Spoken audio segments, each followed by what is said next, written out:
I got a middle. I think I'll stay with the middle. Okay. Okay. Chris Spickler, Fresno State University. Got to give a shout out to my Bulldogs. We made it to the dance. Come on. Number 14 seed. We didn't win. Got beat by Utah, but I had to at least throw that in. So, yeah, I'm from Sacramento, California.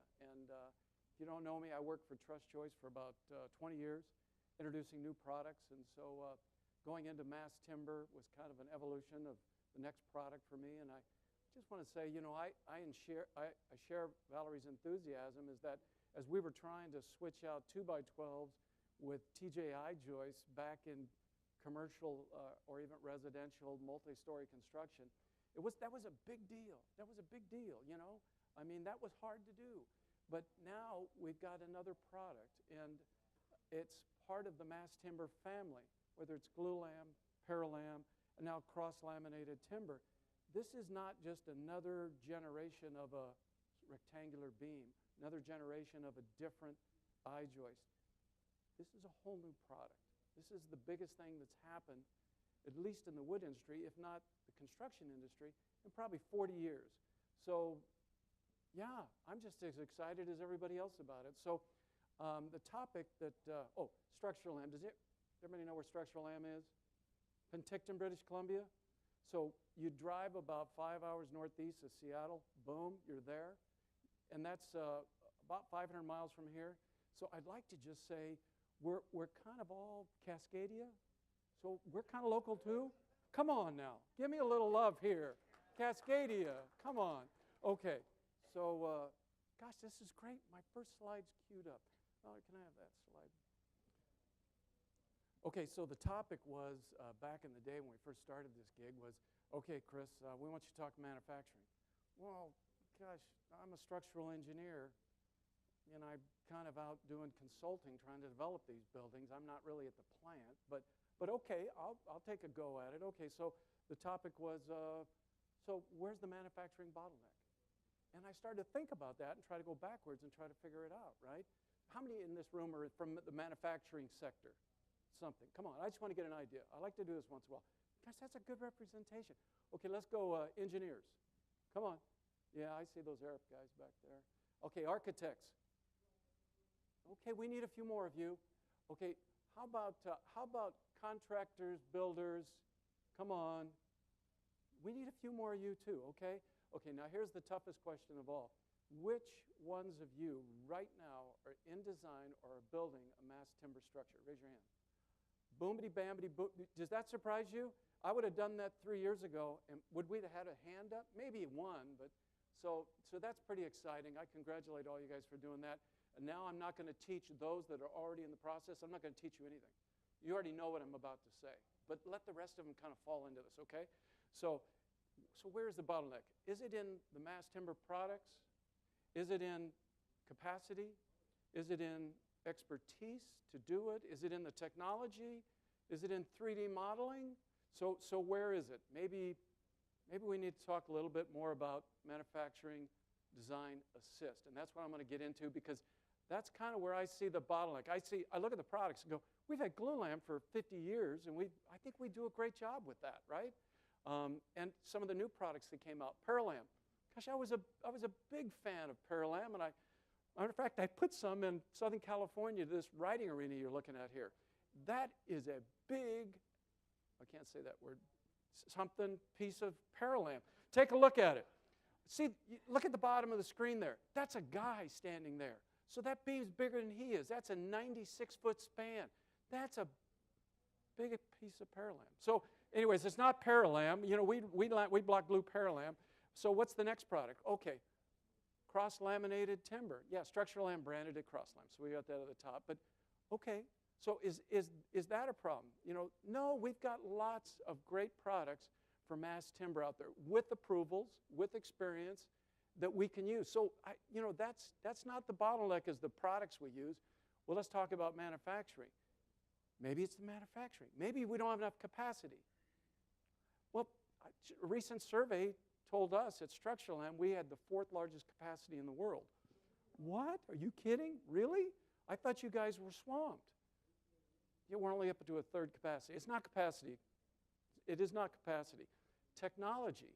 Well, maybe you don't have enough CNC machines. Maybe that's what you need. We got 3 of them.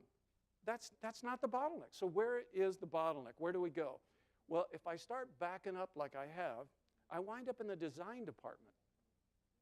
And sometimes I find a bottleneck in the design department. And that can be a problem. So why is that? Why is there a bottleneck in the... Well, I'm just going to tell you right up front. So you can't just... back in the day, the evolution of wood framing, you ordered a bunch of lifts of lumber, right? You ordered a bunch of beams. You sent them out to the site, staged them around. Then you went out there and you grabbed them with saws and this and that, and you cut it up and you put it up, right? It was pretty easy. You just needed 2 weeks to get your lift of lumber out there, right? No big deal. And then all of a sudden we got into TJI joist and we started doing some engineered lumber stuff, right? Then all of a sudden somebody says, we got to get a saw that automatically cuts these in packages. And it was hard for the wholesalers and the lumberyards to do it, but they did it. And so we went kind of to the next level with a little bit of drawing and packaging like that, right? So you get into commercial jobs, and now you got shop drawings, okay? You get a set of plans, 3 weeks, put out a shop drawing, get it approved in 2 weeks, and all of a sudden, 4 weeks later, you get products. And what's that, 9 weeks? So you can kind of see how this is stretching out. Okay, let me tell you this. You can't get mass timber products in just lifts and stacks and just put them around the yard and then go pick them up and cut them. You've got a crane on site, and you need to use it, and you need to use it fast. That stuff's got to come out prefabbed, right? All the products. Okay, so that's not new, right? But how do you get that done, right? What's the process in getting that done? So you have to start a mass timber project early in engaging a design assist to get the design correct to meet the material you're going to use. You would never take a concrete building and say, we're just going to rebuild this with today's new concrete mass timber products. Well, no, that was designed for concrete. You got to design it for wood. So you got to design it up front, and you also need to then plan your install sequence way ahead of time, so when it does get there, it goes up fast, right? Okay, so here's where we start. The 3D model, right? Okay, anybody that's been in this any amount of time is going, if you don't have an accurate model, you're in trouble. So you got to have an accurate model. Okay, great.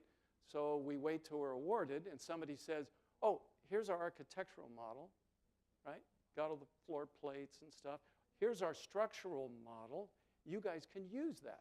Well, that's great. We want to help, but now we're under the gun to take those 2 models, put them together, and say, we got a couple of, oops, this doesn't match that. I'm a structural engineer. I always go, structural governs, and just move on, right? But you can't do that, right? So you have to come up with a better plan to try to get those 2 merged together. And the best time to do it is while you're designing the project, not when you've got a gun to our head and say you need it in 8 or 10 weeks, right? That just doesn't happen. If it's going to happen accurately, come out to the site, prefabbed, every piece ready to go. So I got a quote here. You guys ready for this one? This was from Ralph Austin, who's here from Seagate. He said, consultant design to shop drawing approval can take time. He actually said a lot of times, said a few other words. I didn't include those. But once structural-lam is released for production, no one can put out glulam and CLT product faster. Ralph Austin, Brock Commons.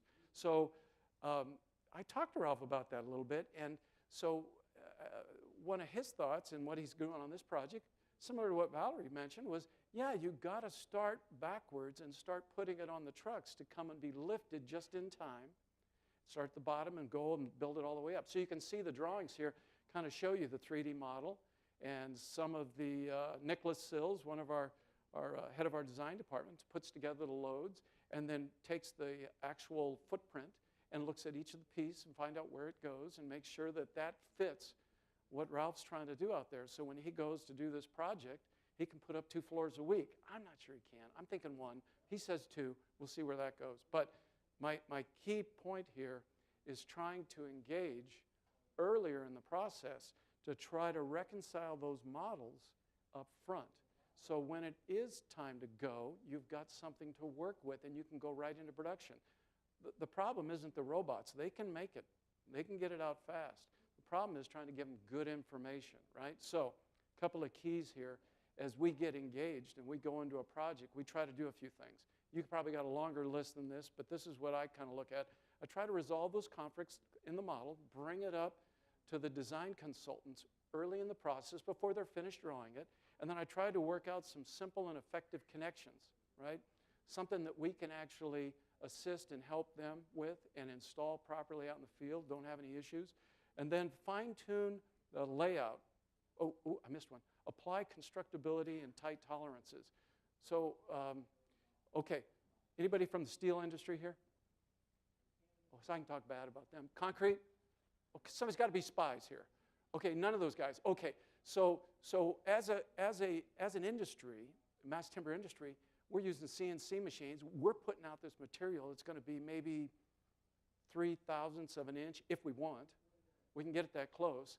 What are you going to get in the way of steel? Well, probably tighter than concrete. Concrete, you just never know where that's going to be. I'm not bad-mouthing those. I'm just saying it's kind of the reality of what the products can do. So when you have these tight tolerances, you're going wood to wood. Some of the connections super fit, super tight. You want that, but you got to also have a little adjustability to be able to construct it out in the field. So we kind of think through some of those so we can build in tight tolerances and provide site adjustability. Maximize the CLT billet. We all make these billets, right? Whether 8 foot, 10 foot, 40 foot, 48 foot. And you want to be able to use the full billet. You want to get 98% billet utilization. That's what we call it. So we try to get a good footprint and edge, drop the panels in, and try to get full billet utilization. And that's part of the secret of doing that. Don't give us the floor plate when you're just ready to, we need material, here's the floor plate, figure it out. We want to help you do that up front. So that's another part of it. So I guess what I'm saying is, so how do you get from here to there? From a pretty drawing to a finished product. And this is one of the jobs that is a small job. You don't have to start with 8, 10, or 12, or 18 stories. You could do 3 or 4. You could actually do that.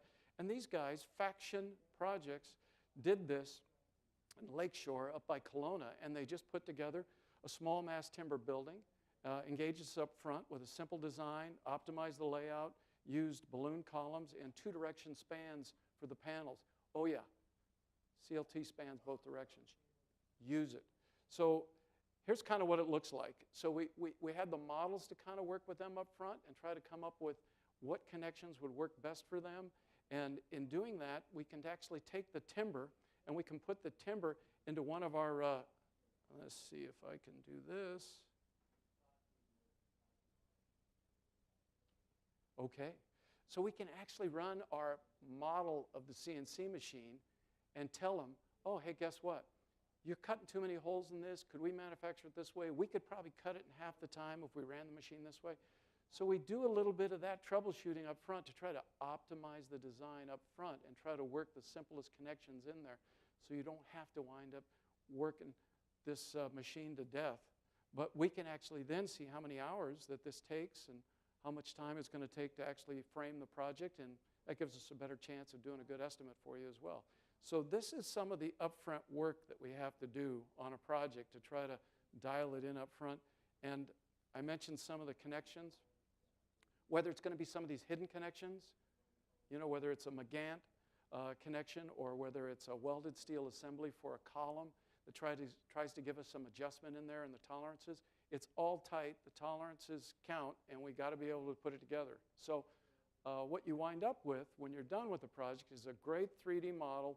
You've already test fit all the steel in the project. You've laid out the panel. We call it a perimeter deck and opening plan.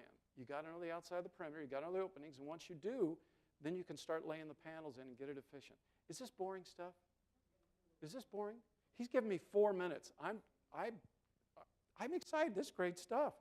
So this is what the project looked like going up. There's the finished project. And so we found that we've done a number of projects, and some of them, such as a Wind Innovation and Design Center with Michael Green and Eric Karsh, turned out a beautiful project where we went side by side and worked together. As we were drawing shop drawings, they were still drawing plans. Worked together on that, along with the Earth Science Building up at UBC And even one of the projects out in Raleigh-Durham, the RDU Airport Terminal C, so we could work up front on that. I guess what I'm saying is that at the end of the day, we're just trying to provide expertise in mass timber systems in North America.